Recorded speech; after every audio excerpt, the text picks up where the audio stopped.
ಪಾಪಕ್ಕೆ ತಿಳಿಸ್ತೀನಿ ನೋಡೋಣ.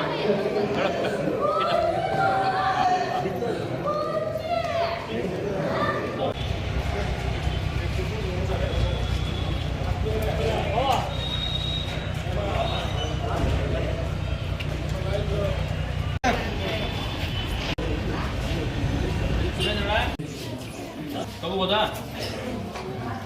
ಇದು ಅಣ್ಣವ್ರದ್ದು ಬರ್ಡೇ, ಅದಕ್ಕೆ ನಾನು ಕೂರಿಸ್ಕೊಡ್ತೀನಿ. ಬನ್ನಿ ಮೇಡಮ್. ಇದಾಯ್ತು ಅಣ್ಣ, ಅದೇ ಕೊಡಿ ನಮ್ಮ ಪರವಾಗಿ.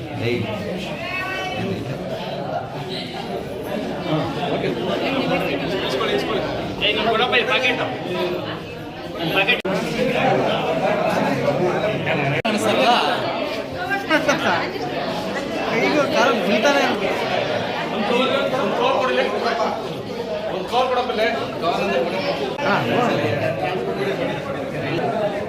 Okay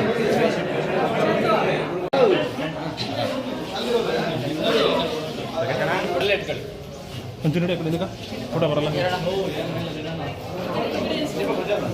okay sir. Thank you very much.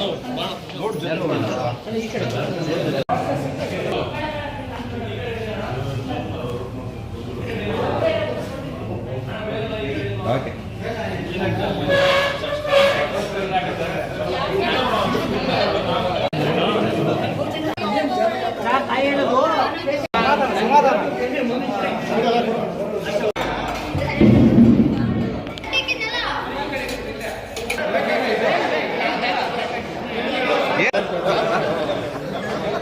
ಎಷ್ಟೊಂದು ತಿನ್ನೋದು ಶುಗರ್ ಇರೋರು ಆದರೆ ಮಕ್ಕಳೊಂದು ನಾಲ್ಕು ಹಿಂದೆ ಬನ್ನಿ, ಹಿಂದೆ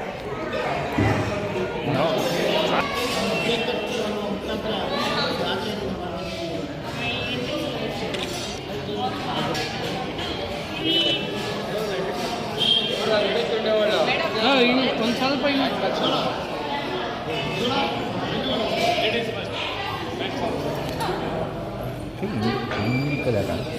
ಅಷ್ಟೇ ಬೇಡ.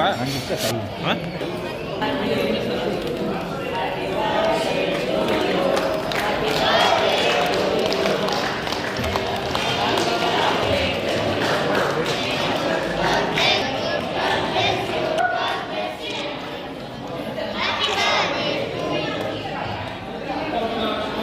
ಮೊಬೈಲ್ ಚಪ್ಪಲ್ ಹೊಡಿ.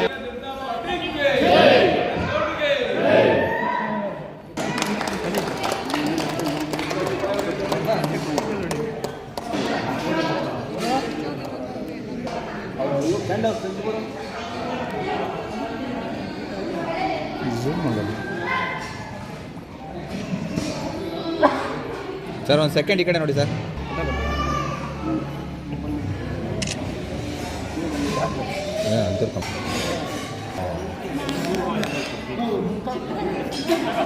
ಓಕೆ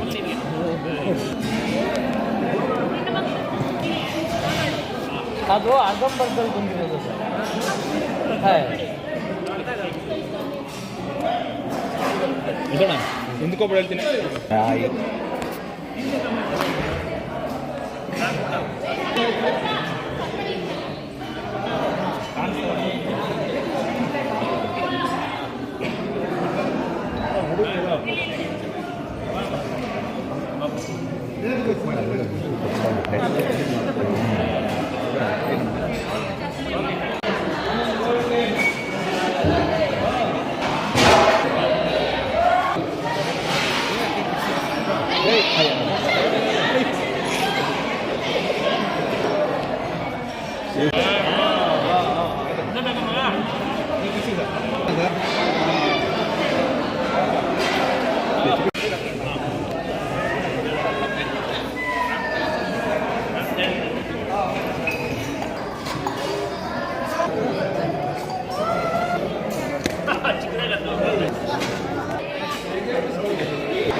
ಅನಿಲ ಪಾಪಕ್ಕೆ ತಿಳಿಸಿ ನೋಡೋಣ.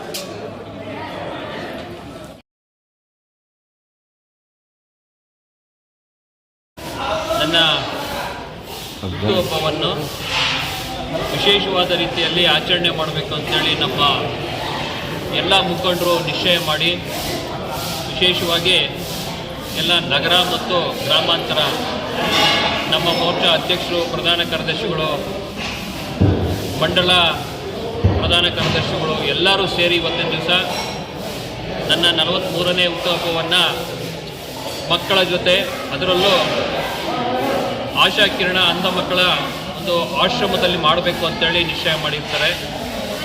ಈಗಾಗಲೇ ಜಮ್ಮಕೋಟೆ ಹಾಗೂ ಸರ್ಕಾರಿ ಆಸ್ಪತ್ರೆ ಅದೇ ನಿಟ್ಟಿನಲ್ಲಿ ಇಲ್ಲಿಯೂ ಸಹ ಮಕ್ಕಳ ಜೊತೆ ಊಟ ಮಾಡೋದರ ಜೊತೆ ಹಾಗೂ ಅವ್ರ ಜೊತೆ ಬೆರೆತು ಸಮಯವನ್ನು ಕಳೆದಿರೋದು ತುಂಬ ವಿಶೇಷವಾಗಿದೆ. ನನಗೆ ತುಂಬ ಸಂತೋಷವಾಗ್ತದೆ. ಹುಟ್ಟುಹಬ್ಬವನ್ನು ಎಲ್ಲರೂ ಸ್ಟಾರ್ ಹೋಟೆಲ್ಸಲ್ಲಿ ಹಾಗೂ ಗೆಳೆಯರ ಬಳಗದಲ್ಲಿ ತುಂಬ ಅದ್ಧೂರಿಯಾಗಿ ಆಚರಣೆ ಮಾಡೋದನ್ನು ನಾನು ನೋಡಿದ್ದೀನಿ. ಆದರೆ ನಮ್ಮ ಮುಖಂಡರ ಒಂದು ಆಶಯ ಮೇರೆಗೆ ಹಾಗೂ ಅವ್ರು ಕೊಟ್ಟಿರ್ತಕ್ಕಂಥ ಒಂದು ನಿದರ್ಶನದ ಮೇರೆಗೆ ಇವತ್ತಿನ ದಿವಸ ನಾನು ಈ ಅಂಧ ಮಕ್ಕಳ ಜೊತೆ ನನ್ನ ಹುಟ್ಟುಹಬ್ಬವನ್ನು ಆಚರಿಸಿಕೊಂಡಿದ್ದು ತುಂಬ ವಿಶೇಷವಾಗಿ, ಹಾಗೂ ನಾನು ಜನ್ಮ ಎತ್ತಿದ್ದಕ್ಕೂ ಸಾರ್ಥಕ ಅನ್ನೋ ಒಂದು ದಿನವಾಗಿ ಇವತ್ತಿನ ದಿವಸ ನಾನು ಮನಸ್ಸಿನಲ್ಲಿ ಇಟ್ಕೊತೀನಿ. ಇದನ್ನು ಸಾಯೋವರೆಗೂ ಮರೆಯೋದಿಲ್ಲ.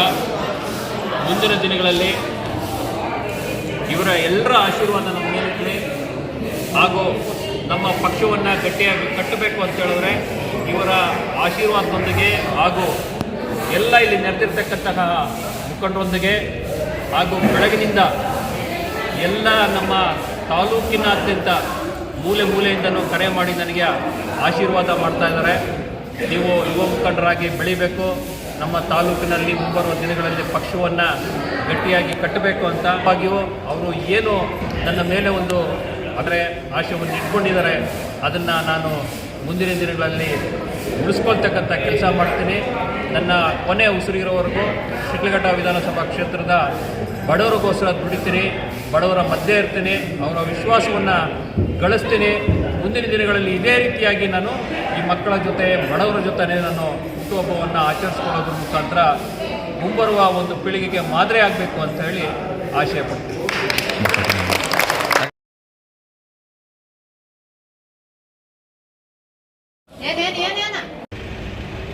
ಒಂದು ಸುಸೂತ್ರವಾದಂತಹ ದಿನ ಅಂತ ಹೇಳ್ಬೋದು. ಯಾಕಂತ ಹೇಳಿದ್ರೆ ನನ್ನ ಈ 43ನೇ ವರ್ಷದ ಹುಟ್ಟುಹಬ್ಬವನ್ನು ವಿಶೇಷವಾಗಿ ನಮ್ಮ ಎಲ್ಲ ಮುಖಂಡರ ಒಂದು ಸಮ್ಮುಖದಲ್ಲಿ, ಅದರಲ್ಲೂ ಸಹ ನಮ್ಮ ಶಿಡ್ಲಘಟ್ಟ ವಿಧಾನಸಭಾ ಕ್ಷೇತ್ರದ ಸರ್ಕಾರಿ ಆಸ್ಪತ್ರೆಯಲ್ಲಿ ಹೊರ ರೋಗಿಗಳಿಗೆ ಹಾಗೂ ಇಲ್ಲಿ ಒಳ ರೋಗಿಗಳಿಗೆ ಹಣ್ಣು ಹಂಪಲುಗಳನ್ನು ಕೊಡೋದ್ರ ಮುಖಾಂತರ ನಮ್ಮ ಮುಖಂಡರು ಇವತ್ತಿನ ದಿವಸ ನನ್ನ ಹುಟ್ಟುಹಬ್ಬವನ್ನು ಆಚರಿಸ್ತಾ ಇದ್ದಾರೆ. ನಾನು ಖಂಡಿತವಾಗಿ ಇದನ್ನು ನಾನು ಅಂದುಕೊಂಡಿರಲಿಲ್ಲ. ನನ್ನ ಜೀವನದಲ್ಲಿ ಹುಟ್ಟುಹಬ್ಬವನ್ನು ಆಚರಿಸಿದ್ದೀನಿ, ಆದರೆ ಈ ರೀತಿಯಾಗಿ ಜನಗಳ ಮಧ್ಯೆ, ನಮ್ಮ ನಾಯಕರ ಮಧ್ಯೆ, ನಮ್ಮ ಕಾರ್ಯಕರ್ತರ ಮಧ್ಯೆ ಈ ರೀತಿಯಾದಂತಹ ಒಂದು ವಿಶೇಷವಾದಂತಹ ದಿನವಾಗಿ ಆಚರಿಸ್ಕೊಳ್ತಾ ಇರೋದು ನನಗೆ ಸೌಭಾಗ್ಯವೇ ಸರಿ.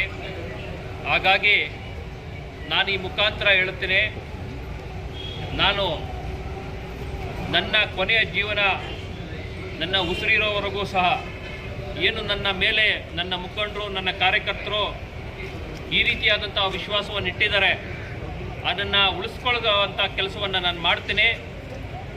ಮುಂಬರುವ ದಿನಗಳಲ್ಲಿ ಇವತ್ತಿನಿಂದಲೇ ನನಗೆ ಜವಾಬ್ದಾರಿಯನ್ನು ಹೆಚ್ಚಿಸ್ತಕ್ಕಂಥ ಕೆಲಸ ಮಾಡಿದ್ದಾರೆ. ಅದನ್ನು ನಾವು ಯಾವ ರೀತಿಯಾಗಿ ನಮ್ಮ ಕ್ಷೇತ್ರದಲ್ಲಿ ಹಿಂದುಳಿದ ಜನಗಳಿಗಾಗಿ ಡಾಕ್ಟರ್ BR ಅಂಬೇಡ್ಕರ್ ಅವರ ಒಂದು ಅನುಯಾಯಿಯಾಗಿ ನಾನು ಬಡವರಿಗೋಸ್ಕರ ಯಾವ ರೀತಿಯಾಗಿ ಕೆಲಸವನ್ನು ಮಾಡಬೇಕು, ಜನಗಳ ಮಧ್ಯೆ ಯಾವ ರೀತಿಯಾಗಿ ಅವ್ರ ಜೊತೆ ಇದ್ದು ಅವರ ಪ್ರೀತಿ ವಿಶ್ವಾಸವನ್ನು ಗಳಿಸಬೇಕು, ಮುಂಬರುವ ದಿನಗಳಲ್ಲಿ ನಮ್ಮ ಪಕ್ಷವನ್ನು ಯಾವ ರೀತಿಯಾಗಿ ಅವರ ಸಲಹೆಗಳ ಒಂದು ಅನುವಾದದ ಮೇರೆಗೆ ನಾನು ಈ ಪಕ್ಷವನ್ನು ಕಟ್ಟಬೇಕು, ಈ ಜವಾಬ್ದಾರಿ ಇವತ್ತಿಂದಲೇ ನನಗೆ ಹೆಚ್ಚಾಗಿದೆ. ಹಾಗಾಗಿ ಅವರಿಗೆ ಈ ಮುಖಾಂತರ ನನ್ನ ಹುಟ್ಟುಹಬ್ಬದ ದಿವಸ ನಾನು ಅವರಿಗೆ ಕೃತಜ್ಞತೆಗಳನ್ನು ಹೇಳ್ತಾ, ಮುಂಬರುವ ದಿನಗಳಲ್ಲಿ ನಾನು ನಿಮ್ಮ ಜೊತೆ ಇರ್ತೇನೆ, ನಿಮ್ಮ ಕಷ್ಟಗಳಲ್ಲಿ ಇರ್ತೇನೆ, ನಿಮ್ಮ ಜೊತೆಯಾಗಿ ಬೆಳಿತೀನಿ ಅಂತೇಳಿ ನಾನು ಈ ಮುಖಾಂತರ ಹೇಳಲಿಕ್ಕೆ ಇಚ್ಛಪಡ್ತೇನೆ.